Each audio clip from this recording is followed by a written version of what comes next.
Hi everyone, welcome to Saima Academy. Guys हम 2016 का paper solve कर रहे हैं उत्तराखंड बोर्ड का 10th क्लास का। इसका ये थर्ड पार्ट है जिसमें हम 11th से लेके 15 तक ये क्वेश्चन सॉल्व करेंगे। इससे पहले की 2 वीडियोस में हमने 10 क्वेश्चन सॉल्व कर लिए थे, तो अब हम इसको स्टार्ट करते हैं सॉल्व करना। देखो 11th क्वेश्चन है जो इसमें पूछा है कि श्वसन के लिए ऑक्सीजन प्राप्त करने की दिशा में एक जलीय जीव की अपेक्षा स्थलीय जीव किस प्रकार लाभप्रद है। इन्हें जो जलीय जीव हैं, जो जल में रहने वाले जीव हैं, और जो स्थलीय जीव हैं यानी कि जो भूमि पे रहने वाले, ज़मीन पे रहने वाले जीव हैं, तो ज़मीन पे रहने वालों को श्वसन करने में जब उनको ऑक्सीजन चाहिए श्वास लेने के लिए, सांस लेने के लिए, तो ऑक्सीजन जब वो लेते हैं उनको फ़ायदा मिलता है, लाभ मिलता है जलीय जीवों की अपेक्षा। इसका मतलब ये है कि जो जलीय जीव हैं उनको मुश्किल होता है सांस लेना और स्थलीय जीवों के लिए आसान होता है। किस तरह से आसान है ये बताना है। इंग्लिश में देखो, what advantage over an aquatic organism does a terrestrial organism have with regard to obtaining oxygen for respiration. जो एक्वेटिक ऑर्गेनिज्म है उनके कंपैरिजन में टेरेस्ट्रियल ऑर्गेनिज्म को क्या एडवांटेज है रेस्पिरेशन के लिए ऑक्सीजन लेने में। तो इसका आंसर देखते हैं। पहले हिंदी में देखो, जलीय जीव श्वसन हेतु आवश्यक ऑक्सीजन जल से प्राप्त करते हैं, यानी कि जो जल में रहने वाले जीव हैं उनको ऑक्सीजन कहाँ से मिलेगी? जल में। जल का जो फॉर्मूला होता है H2O होता है, उसमें हाइड्रोजन और ऑक्सीजन होती है। तो जो ये जल में रहने वाले जीव होते हैं उनको ऑक्सीजन जल से ही मिलती है। जल में घुली हुई ऑक्सीजन की मात्रा वायुमंडल में पाई जाने वाली ऑक्सीजन की मात्रा से बहुत कम होती है। जो जल में ऑक्सीजन होती है और हम जो स्थल पर रहने वाले जीव हैं उनको कहाँ से मिलती है? ऑक्सीजन वायुमंडल से।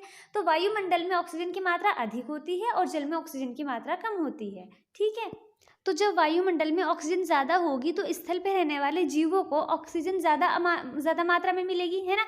स्थलीय जीवों को प्रचुर मात्रा में ऑक्सीजन उपलब्ध होती है। जल में ऑक्सीजन की कमी के कारण जलीय प्राणियों की श्वास दर स्थलीय प्राणियों की तुलना में अधिक होती है। जब जल में ऑक्सीजन की कमी है तो जो जलीय प्राणी हैं, जल में रहने वाले जीव हैं, उनकी श्वास दर स्थलीय प्राणियों की तुलना में ज़्यादा होती है क्योंकि वहाँ पे ऑक्सीजन कम होती है। तो इस तरीके से जो स्थलीय जीव हैं उनको फ़ायदा मिलता है क्योंकि वायुमंडल में ऑक्सीजन ज़्यादा है। इंग्लिश में देखो, aquatic organisms obtain the oxygen necessary for respiration from water. Aquatic organism को जो ऑक्सीजन ज़रूरी होती है रेस्पिरेशन के लिए वाटर से मिलती है। The amount of dissolve oxygen in water is much less than the amount of oxygen found in the atmosphere. जो एटमॉस्फेयर में ऑक्सीजन मिलती है उसमें वहाँ पे ज़्यादा होती है ऑक्सीजन एटमॉस्फेयर में, और जो वाटर में अमाउंट मिलता है ऑक्सीजन का वो काफ़ी कम होता है। Oxygen is available in abundance in to terrestrial organism. जो टेरेस्ट्रियल ऑर्गेनिज्म है उनके लिए ऑक्सीजन काफ़ी अवेलेबल है एटमॉस्फेयर में। इसी वजह से due to the lack of oxygen in the water में पानी की कमी की वजह से the breathing rate of aquatic animal is higher than of the terrestrial animals. जो एक्वेटिक एनिमल्स हैं उनका ब्रीदिंग रेट, उनकी सांस लेने का जो रेट है वो ज़्यादा होता है टेरेस्ट्रियल ऑर्गेनिज्म के कंपेरिजन में, क्योंकि वाटर में ऑक्सीजन की कमी होती है। ठीक है, क्लियर है आपको ये। इसके बाद देखते हैं अपना 12th क्वेश्चन। 12th क्वेश्चन है, एक चालक से 25 कूलाम का आवेश 10 सेकंड में प्रवाहित होता है। चालक से प्रवाहित धारा की गणना कीजिए। 25 coulomb of charge flows through a conductor in 10 second. Calculate the current flowing through the conductor. इसमें देखो हमें क्या दिया हुआ है, यहाँ पे कूलम में इसका चार्ज दे रखा है, क्यू दे रखा है दैट मीन्स, और टाइम दे रखा है कि 10 सेकेंड तक फ्लो होता है वो करंट। तो हमें विद्युत धारा यानी प्रवाहित धारा बतानी है, फ्लोइंग करंट बताना है। अब देखो आपको फॉर्मूला पता होगा, और अगर नहीं पता तो यहाँ पे देखो, जो फ्लोइंग करंट होता है किसी कंडक्टर में, उसमें कितने टाइम तक हमने कितना चार्ज उसमें फ्लो किया है, उसके लिए फॉर्मूला होता है हमारे पास I = Q/T। I का मतलब है फ्लोइंग करंट यानी कि प्रवाहित धारा, Q का मतलब है चार्ज दैट मीन्स आवेश, और T का मतलब है टाइम यानी कि समय। और टाइम जो है हमको वो सेकंड में लेना है, और क्वेश्चन में हमको सेकंड में ही दे रखा है। चार्ज को कूलम में लेना है और कूलम में हमको दे रखा है। बस कुछ भी नहीं है इसमें, बहुत सिंपल सा है एकदम फॉर्मूला। देखो, प्रवाहित धारा = आवेश अपॉन समय। आवेश यानी कि चार्ज कितना है 25 कूलम, चार्ज की जगह यहाँ पे 25 रखेंगे, और टाइम कितना है 10 सेकेंड, यानी ये हो जाएगा यहाँ पे I = 25/10। अब 25 को 10 से डिवाइड करोगे, बहुत सिंपल है, 2.5 एम्पियर, क्योंकि जो हमारी धारा होती है, धारा का मात्रक एम्पियर होता है, तो जो प्रवाहित धारा आएगी ये 2.5 ये एम्पियर में आएगा। ठीक है, बहुत ही ज़्यादा सिंपल क्वेश्चन था ये। इसके बाद 13th क्वेश्चन देखते हैं। जो 13th क्वेश्चन है, 2 ओम, 3 ओम तथा 6 ओम के 3 प्रतिरोधकों को किस प्रकार संयोजित करेंगे कि संयोजन का कुल प्रतिरोध 4 ओम हो।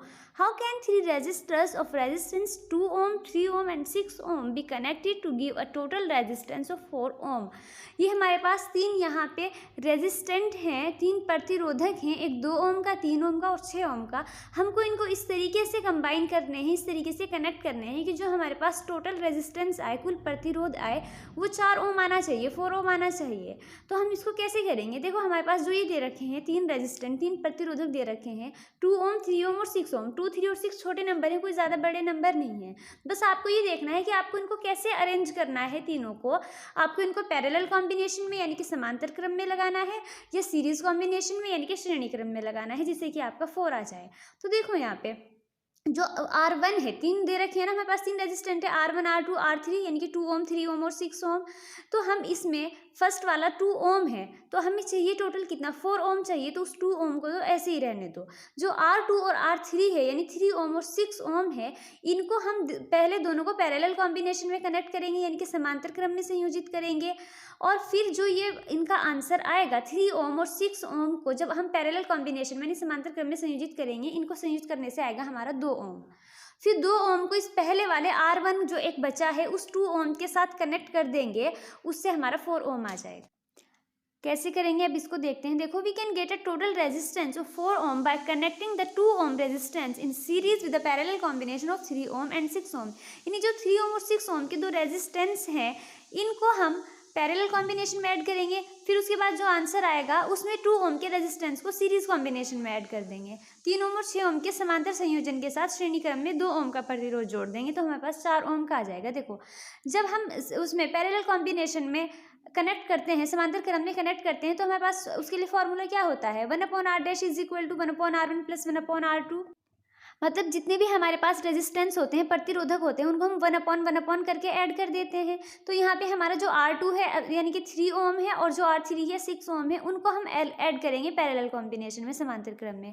तो यहाँ पे देखो ये हो जाएगा 1/r' is equal to 1/3 plus 1/6। अब कैसे सॉल्व करेंगे इसको, ये तो आता ही होगा आपको, या अगर नहीं आता देखो 3 और 6 इनका हम जो हर है इनके डिनोमिनेटर है, डिनोमिनेटर सेम करेंगे। 3 की मल्टीप्लाई 2 से करेंगे, 6 की मल्टीप्लाई 1 से करेंगे, तो ये क्या हो जाएगा हमारा, दोनों का डिनोमिनेटर इनके हर सेम हो जाएगा, 6 आ जाएगा। अब 3 2 जा 6 तो 1 2 जा 2 होंगे, 6 1 जा 6 तो 1 1 जा 1। ये यहाँ पे ऐड करोगे इसको, 2 + 1 3, 3/6 हो जाएगा। दैट मीन्स 1/r' किसके बराबर हो जाएगा, 3/6 के। यहाँ से 1/r' आ गया 3/6, तो r' कितना हो जाएगा 6/3, क्योंकि 1/r को आप पलट दोगे, हर का अंश और अंश का हर बना दोगे, डिनोमिनेटर को न्यूमरेटर और न्यूमरेटर को डिनोमिनेटर बना दोगे, तो r' है, तो 3/6 का क्या हो जाएगा 6/3। 6 को 3 से डिवाइड करोगे तो कितना आएगा 2 ओम, यानी 2 ओम आ गया हमारा r'। अब ये आया पैरेलल कॉम्बिनेशन से समांतर क्रम से। अब जो हमारे पास पहले वाला R1 बच रहा है 2 ओम, उस 2 ओम को इस r' के साथ सीरीज कॉम्बिनेशन में श्रेणी क्रम में जोड़ दो। श्रेणी क्रम में सीरीज कॉम्बिनेशन में कैसे जोड़ते हैं, एक साथ रख के सबको ऐड कर देते हैं, तो टोटल रेजिस्टेंस कितना हो जाएगा, कुल प्रतिरोध कितना हो जाएगा, R1 + r'। R1 2 ओम था, r' भी 2 ओम आया, 2 ओम और 2 ओम ऐड करके कितना हो गया 4 ओम आ गया हमारा। हमें टोटल प्रतिरोध, टोटल जो रेजिस्टेंस निकालना था वो 4 ओम निकालना था, वो हमारा आ गया। आई होप आपको ये समझ आया होगा। सिंपल क्वेश्चन है, क्योंकि जो इसमें नंबर दे रखे हैं 2 3 और 6 वो ज़्यादा बड़े नंबर नहीं है, तो आप आराम से देख सकते हो कि हम 4 कैसे ला सकते हैं इससे। इसके बाद है हमारा 14th क्वेश्चन, +2.5 डायोप्टर व -1.5 डायोप्टर क्षमता वाले दो लेंस परस्पर संपर्क में रखे गए हैं, इनकी संयोजन क्षमता क्या होगी। 2 lenses of power +2.5 diopter and -1.5 diopter are placed in contact with each other. What will be the power of this combination? तो देखो हमें लेंस की पावर दे रखी है, 2 दे रखी है, एक को P1 मान लेंगे, एक को P2 मान लेंगे। तो लेंस की पावर P1 = हो गई +2.5 डायोप्टर और P2 हो गई -1.5 डायोप्टर। अब हमें बतानी इनकी वो क्या है, संयोजन क्षमता, पावर ऑफ कॉम्बिनेशन बताना है। पावर ऑफ कॉम्बिनेशन में जो इनकी ये पावर है लेंस, इनको ऐड कर देते हैं, यानी P = हो जाएगा P1 + P2। P1 क्या है +2.5, फिर प्लस का साइन लगाओगे, P2 क्या है -1.5। यहाँ पे ये प्लस माइनस माइनस हो जाएगा, तो +2.5 और -1.5, प्लस माइनस माइनस होते हैं, आप इसको माइनस करोगे 2.5 में से 1.5 को तो 1 आएगा, और 1 कैसा आएगा, प्लस का आएगा, क्योंकि यहाँ पे प्लस का नंबर है 2.5 जो कि 1.5 से बड़ा है, तो जो नंबर बड़ा होता है उसी का साइन लगता है, तो प्लस का 1 डायोप्टर है, इसकी पावर ऑफ कॉम्बिनेशन यानी कि संयोजन क्षमता आ जाएगी। ये भी सिंपल सा ही क्वेश्चन था। इसके बाद देखते हैं नेक्स्ट क्वेश्चन। नेक्स्ट है उत्पादक तथा उपभोक्ता से क्या अभिप्राय है। What is meant by producer and consumer. क्या होते हैं, देखो उत्पादक किसे कहते हैं, जो भी हमारे हरे पौधे होते हैं, ग्रीन प्लांट होते हैं, वो अपना फूड खुद बनाते हैं फोटोसिंथेसिस की प्रोसेस से, प्रकाश संश्लेषण से, आपको पता होगा, तो इसीलिए उनको हम उत्पादक कहते हैं, प्रोड्यूसर कहते हैं, क्योंकि भोजन का उत्पादन वो ही करते हैं। जो भी जितने भी और बाकी ऑर्गेनिजम्स हैं सब प्लांट पे डिपेंड रहते हैं अपने फूड के लिए, है ना। तो क्या होते हैं उत्पादक, हरे प्रकाश संश्लेषी पौधे उत्पादक कहलाते हैं, यानी जो ग्रीन प्लांट्स होते हैं उनको उत्पादक कहते हैं। क्या करते हैं वो, प्रकाश संश्लेषण की क्रिया में पौधे कार्बन डाइऑक्साइड एवं जल की सहायता से प्रकाश एवं पर्णहरित की उपस्थिति में ग्लूकोज का निर्माण करते हैं। ये तो बहुत सिंपल सी डेफिनेशन है प्रकाश संश्लेषण की, आपने 6th-7th क्लास में भी पढ़ी होगी। तो जो भी हमारे प्रकाश संश्लेषण करने वाले पौधे होते हैं उनको हम उत्पादक कहते हैं, क्योंकि वो क्या करते हैं, कार्बन डाइऑक्साइड और जल की हेल्प से प्रकाश और पर्णहरित की उपस्थिति में ग्लूकोज का निर्माण करते हैं, और फिर ग्लूकोज से दूसरे पदार्थ बनते हैं जिनको फिर बाकी जंतु यूज करते हैं जब वो पौधों से अपना भोजन प्राप्त करते हैं। तो इंग्लिश में इसकी डेफिनेशन हो जाएगी, green photosynthetic plants are called producers. जो ग्रीन प्लांट्स होते हैं उनको प्रोड्यूसर कहते हैं, फोटोसिंथेसिस करने वालों को। In the process of photosynthesis plants produce glucose in the presence of light and chlorophyll with the help of carbon dioxide and water. Photosynthesis की प्रोसेस में प्लांट लाइट और क्लोरोफिल की प्रेजेंस में कार्बन डाइऑक्साइड और water की help से glucose की formation करते हैं, ठीक है। उसके बाद है उपभोक्ता। देखो क्या होता है, सभी जीव प्रत्यक्ष अथवा परोक्ष रूप से अपने निर्वाह हेतु उत्पादकों पर निर्भर करते हैं, और ऑर्गेनिज्म डायरेक्टली और इनडायरेक्टली डिपेंड ऑन प्रोड्यूसर्स, यानी कि प्लांट्स पे डिपेंड रहते हैं सारे के सारे ऑर्गेनिज्म, चाहे वो डायरेक्टली रहें या इनडायरेक्टली। डायरेक्टली का मतलब है जो सीधा ग्रास और वेजिटेबल्स ही खाते हैं, और इनडायरेक्टली का मतलब है जो उन एनिमल्स को खाते हैं जो ग्रास खाने वाले हैं। जैसे क्या है, डियर है यानी कि हिरन है, हिरन घास खाता है, हिरन को फिर कौन खाता है, लॉयन। तो लॉयन भी एक तरीके से प्लांट पे, ट्रीज पे ही डिपेंड है ना, क्योंकि उसको डियर कब मिलेगा, डियर को जब घास मिलेगी तभी तो डियर होगा, हिरन होगा, और जब हिरन घास खाएगा तो उसको फिर लॉयन खाएगा, तो लॉयन भी इनडायरेक्टली एक तरीके से प्लांट पे, पौधों पे ही डिपेंड है। वह जीव जो उत्पादक द्वारा उत्पादित भोजन पर निर्भर करते हैं उपभोक्ता कहलाते हैं। Organisms that depend on the food produced by the producer are called organisms. जो ऑर्गेनिजम्स उन अपने फूड के लिए प्रोड्यूसर पे डिपेंड रहते हैं उनको कंज्यूमर कहते हैं। बस सिंपल सी डेफिनेशन थी। ये था हमारा 15th क्वेश्चन, और इसमें हमें इतना ही करना था। आई होप आपको ये 5 क्वेश्चन क्लियर हुए होंगे, और बस इस वीडियो में तो इतना ही था। अब नेक्स्ट वीडियो बनाऊंगी इसके बाद, जिसमें हम 20 क्वेश्चन तक, 20 क्वेश्चन तक सॉल्व करेंगे। आई होप आपको ये सब अच्छे से समझ आया होगा, और अगर इसमें आपको कोई डाउट है या आपको कोई चीज़ समझ नहीं आई तो आप मुझे कमेंट सेक्शन में बताएं, मैं आपकी प्रॉब्लम दूर करने की कोशिश करूँगी। Thank you so much for watching.